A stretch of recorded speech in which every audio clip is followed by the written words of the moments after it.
Assalamualaikum warahmatullahi taala wabarakatuh.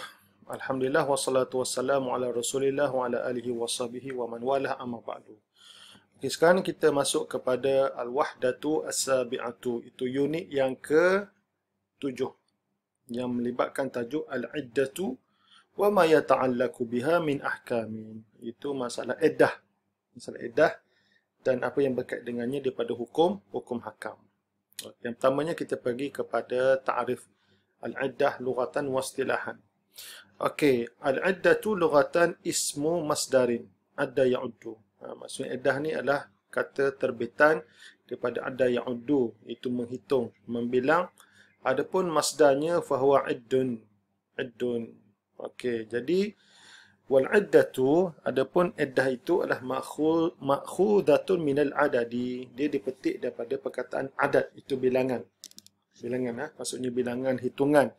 Kenapa diistimaliha alaihi? Kerana iddah itu dia mengandungi ke atas bilangan. Maksudnya dia melibatkan bilangan, melibatkan hitungan. Minal aqra' wal ashhur. Yang melibatkan aqra'. Aqra' ni maksudnya suci, berapa kali suci. Kan? Nanti kita akan tengok berapa dia punya bilangannya, berapa kali suci. Ini bagi wanita yang berada dalam keadaan haid. Dan juga dia melibatkan ashhur, melibatkan hitungan bulan. Berapa bulan? Ada yang 3 bulan, ada yang 4 bulan 10 hari. Kita akan tengok. Jadi pendek kata, iddah ni dia melibatkan hitungan hari, hitungan bulan. Jadi sebab itulah iddah ni, iddah ni dia diambil daripada perkataan adad, itu bilangan. Kerana dia ada melibatkan hitungan dan bilangan. Okey, wa syar'an, dan menurut syarak, iddah itu adalah ismun limuddatin muayyanatin tatarabbasu hal mar'atu ta'abbudan lillah azza wa jal atau tafajju'an ala zawjin atau ta'akkudan min bara'atir rahimi. Jadi menurut syarak, iddah itu adalah satu nama bagi tempoh yang tertentu, yang di mana seorang perempuan itu dia kena menunggu. Dan tempoh itu maksudnya dia tidak boleh berkahwin dengan orang lain dalam tempoh tersebut. Antara hukum hakamnya lah. Okey, dia kena tunggu dalam tempoh tersebut sebagai ta'abbud dan lillah azza wa jalla. Kerana dia mengabdikan diri kepada Allah azza wa jalla. Maksudnya dia patuh kepada titah perintah Allah SWT yang melibatkan hukum hakam iddah. Kerana iddah ni asalnya memanglah dikenakan kepada perempuan untuk menunggu. Perempuan tersebut kena menunggu dia dalam tempoh tersebut. Kerana ini semuanya adalah perintah Allah SWT yang disebut dalam Al-Quranul Karim. Ataupun sebab untuk beriddah ni adalah tafajju'an ala zawj, untuk menunjukkan rasa terkejut kerana berpisah dengan suami. Ini bagi kes mati lah. Bila kes mati ni tentu sekali wanita ni akan bersedih. Dia memang bersedih. Jadi untuk menunjukkan tempoh bersedih tersebut, maka dia bagi tempoh yang sesuai untuk dia berehat dulu dalam tempoh tertentu sehingga dia boleh berkahwin dengan suami lain lepas habis tempoh tersebut. Okey, au ta'akkudan min bara'atir rahim, ataupun untuk nak memberi kepastian terhadap kosongnya rahim. Jadi untuk memastikan kosongnya rahim, supaya bila anda kata dia berkahwin dengan suami lain, jadi dia tahu bahawa maknanya kalau anda kata dalam tempoh menunggu tersebut dia mengandung, dia tak boleh nak kahwin. Jadi supaya tidaklah bercampur benih tersebut dengan benih lelaki lain, jadi tak tahu mana satu bapa kepada bayi tersebut, sama ada suami yang pertama ataupun suami yang baru daripada kahwin tersebut. Jadi oleh kerana itu, tempoh tersebut diperlukan untuk nak memastikan bahawa berlakunya kekosongan rahim. Okey, jadi walau bagaimanapun mungkin orang mendakwa bahawa sekarang ni kita sudah boleh cek rahim tersebut, maksudnya wanita tersebut mengandung ataupun tidak dengan teknologi ada sekarang kan. Itu memang salah satu daripada sebabnya lah. Tapi yang utama dalam perkara iddah ini adalah untuk perempuan tersebut kena patuhlah kepada perintah Allah Subhanahu wa taala, itulah yang paling utama. Walaupun dah tahulah rahim tu dah kosong,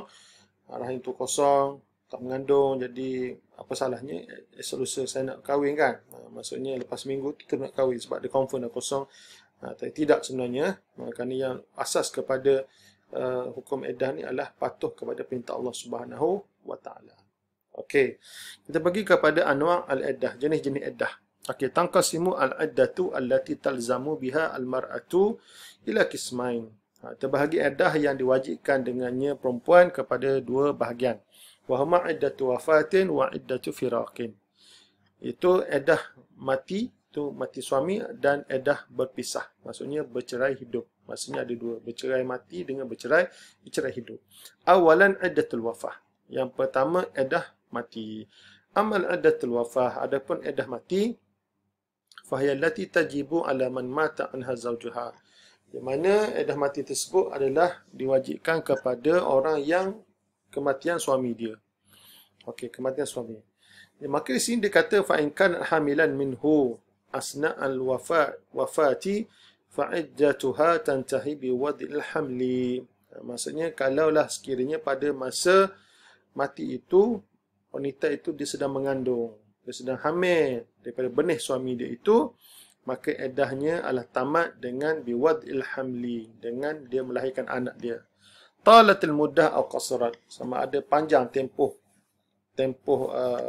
tersebut ataupun pendek, dia tak mengambil kira. Maksudnya kalau pendek ni maksudnya suami itu mati pada penghujung kehamilan. Pada penghujung kehamilan, contohnya bulan 8 ataupun 8.5, tiba-tiba suami mati. Jadi iddahnya sebab maksudnya selepas contohnya bulan 8 suami mati, cukup nak masuk bulan ke-9, jadi tempoh iddahnya mungkin sekejap sajalah, sebulan sajalah. Kerana lepas bulan tu dia pun melahirkan anak.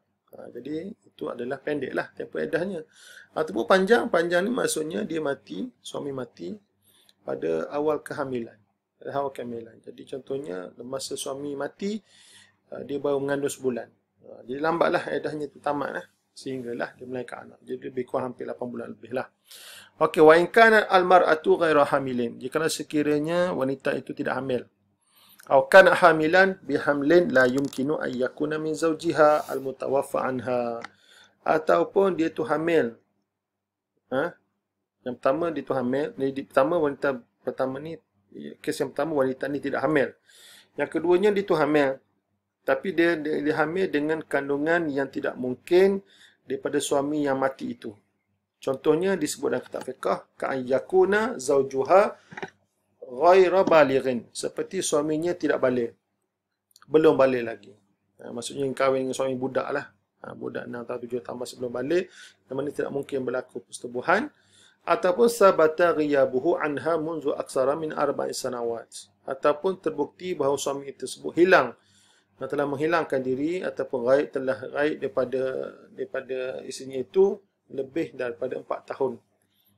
Contohnya suami dah meninggalkan dia dah 5 tahun.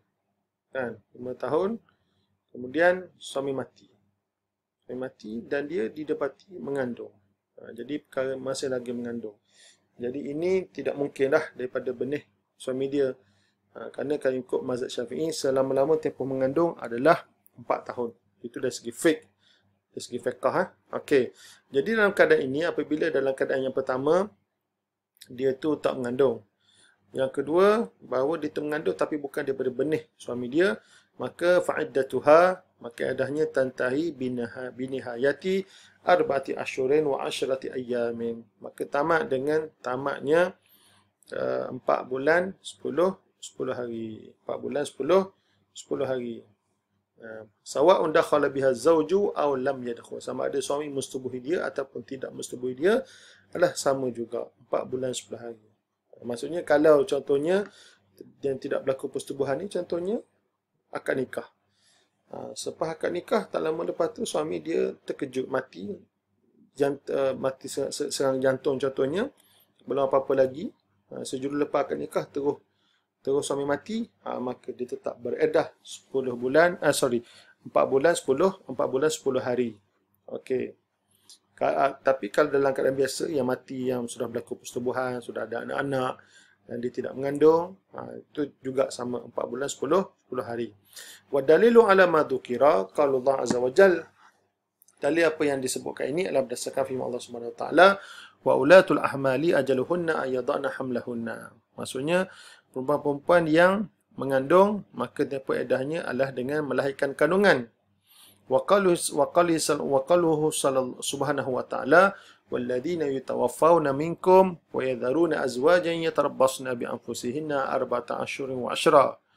Maksudnya orang-orang yang mati di kalangan kamu dan dia meninggalkan isteri, dan isteri tersebut adalah menunggu diri mereka selama 4 bulan 10 hari. Okey, jadi fal ayatus tsaniyah, itu ayat kedua, itu ayat yang menyatakan perempuan yang kematian suami tersebut kena tunggu, kena beredar selama 4 bulan 10 hari tersebut, ammatun, itu adalah umum. Umum tashmalu al-mar'ata hamila wa ghairaha, merangkumi semua perempuan hamil dan bukan hamil. Maksudnya perempuan hamil tak hamil kalau mati suami 4 bulan 10 hari. Itu ayat kedua lah, ayat yang yatarabbasna bi anfusihinna 4 ashhurin wa ashra. Okey. Amal ula minhuma. Adapun ayat yang pertama, itu ayat wa'ulatu ahmal. Itu ayat apa benda ni? Ayat perempuan-perempuan yang mengandung tersebut. Akhrajat min dhalika umum an-nisa al-hawamil. Maksudnya ayat yang pertama itu dia mengeluarkan secara umumnya wanita yang hamil. Maksudnya wanita yang hamil tidak terlibat dengan 4 bulan 10 hari.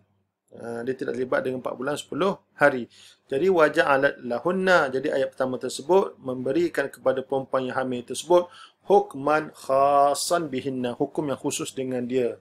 Jadi perempuan yang hamil dia tak terlibat dengan 4 bulan 10 hari. Yang penting perempuan hamil ini dia adalah dengan melahirkan anak. Sama ada lama ke, sekejap ke, yang penting wanita yang hamil, dia kalau suami mati, dia tidak terlibat dengan 4 bulan 10 hari. Dia hanya tamat eddahnya bila melahirkan anak.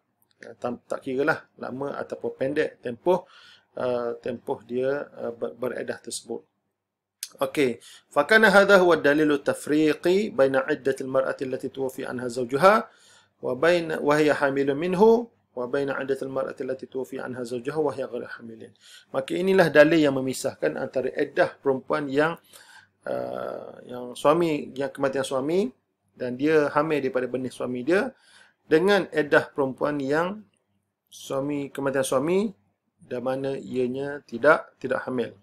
Okey, wa dalilu minas sunnati anal hamilat tantahi iddatuha biwadil hamli. Adapun dalil daripada sunnah bahawa perempuan hamil tamat iddahnya dengan melahirkan anak, ma rawahu Bukhari anil Miswari bin Makhramah. Apa yang diriwayatkan oleh Bukhari daripada Miswar bin Makhramah, anna Subai'ata al-Aslamiyata, bahawa seorang wanita sahabiah yang bernama Subai'ah al-Aslamiyah, nufisat ay waladat, maksudnya dia telah bernifas, maksudnya telah melahirkan anak lah. Ba'da wafatir zawjiha, selepas kematian suaminya, bila yalin, hanya beberapa hari, beberapa malam saja. Maksudnya malam ni maksudnya dia antara 3, maksudnya memang tempoh ni tak lama lah, mungkin dalam masa 3, 4, 5, 6, 7, 8, 9, 10 gitu sajalah. Kan? Dia tak sebut secara spesifik. Dia berapa malam saja, maka telah datanglah, maka faja'atin Nabi sallallahu alaihi wasallam, maka dia telah datang berjumpa dengan Nabi sallallahu alaihi wasallam. Fasta'zanathu an tankiha, maka diminta izin daripada Nabi untuk bernikah. Fa'azina laha, maka Rasulullah mengizinkan kepadanya. Fanakahat, maka dia pun bernikah. Jadi menunjukkan bahawa kita lihat di sini bahawa Subai'ah ni dia melahirkan anak dia selepas suami dia mati. Maksudnya tak lama selepas suami dia mati, dalam beberapa hari saja dia pun melahirkan anak.